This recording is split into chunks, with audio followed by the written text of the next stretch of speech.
श्री काशी सुमेरु पीठाधीश्वर अनंत श्री विभूषित जगद्गुरु शंकराचार्य स्वामी नरेंद्रानंद सरस्वती जी महाराज के मार्गदर्शन में आज ज्येष्ठ कृष्ण पक्ष एकादशी को श्री काशी सुमेरु पीठ के ब्रह्मलीन शंकराचार्य स्वामी शंकरानंद सरस्वती जी महाराज की 33वीं पुण्यतिथि पर डुमराव बाग 80 स्थित श्री शंकराचार्य महासंस्थानम सुमेरु पीठ में प्रातः 7 बजे से पूजन तथा राजराजेश्वरी त्रिपुर सुंदरी के चक्रार्चन एवं चंद्रमौलीश्वर भगवान शिव के महारुद्राभिषेक किया गया।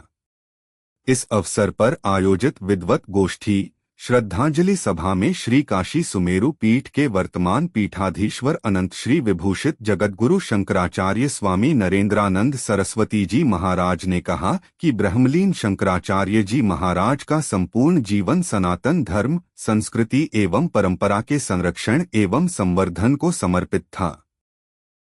उनका मानव आश्रम और यहाँ हम लोग अनुष्ठान देख रहे हैं श्रद्धांजलि सभा की, क्या उद्देश्य है? काशी सुमेर पीठ के 63वें शंकराचार्य ब्रह्मलीन स्वामी शंकरानंद सरस्वती, जो आदि शंकराचार्य की प्रशस्त पुरातन सनातन काशी की प्राचीन परंपरा के अनुसार स्वामी शंकरानंद सरस्वती ब्रह्मलीन शंकराचार्य जी महाराज 28 मई 1992 को ब्रह्म मुहूर्त में ब्रह्मलीन हुए थे। आज उनकी 33वें पुण्यतिथि पर श्रद्धांजलि सभा एवं भंडारा यहाँ आयोजित किया गया है। महाराज श्री का जीवन सनातन धर्म के लिए समर्पित था। प्रातःकाल 3 बजे जगकर गंगा स्नान करना, गंगा जल का ही सेवन करना, उसके बाद अद्वैत सिद्धि खंडन खंड खाद्यम व्याकरण वेदांत न्याय मीमांसा का यहाँ छात्रों संतों को पठन पाठन कराना और देश के विभिन्न प्रदेशों में भ्रमण कर सनातन धर्म को ऊंचाइयां प्रदान किया, समाज में समरसता हो और समाज की विसंगतियां दूर हों, देश एक सूत्र में बंध है, ये उनका मूल उद्देश्य था।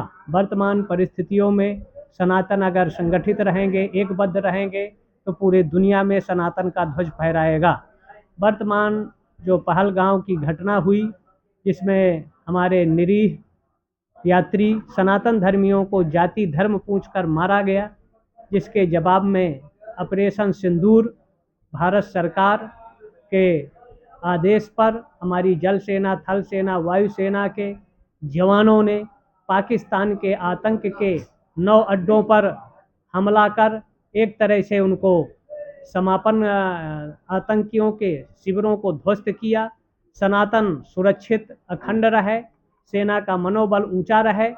हम लोग जब ये 7 तारीख को 8 को ये हुआ कि पाकिस्तान ने लगभग सैकड़ों ड्रोनों से भारत पर आक्रमण कर रहा है, हम लोग माला लेके बैठे। भगवती कृपा से आतंकियों के शिविर ध्वस्त हुए, नष्ट हुए और भारत का पूरे विश्व पर डंका बज रहा है। भारत के जो स्वनिर्मित हथियार थे वो चाइना या अमेरिका या टर्की के जो हथियारों का प्रयोग दोनों का पाकिस्तान ने किया, सबको आकाश में फुलझड़ियों जैसे मार के हमारे सैनिकों ने एक गौरव, वीरता और साहस भारत के विभिन्न क्षेत्रों की रक्षा सुरक्षा किया है।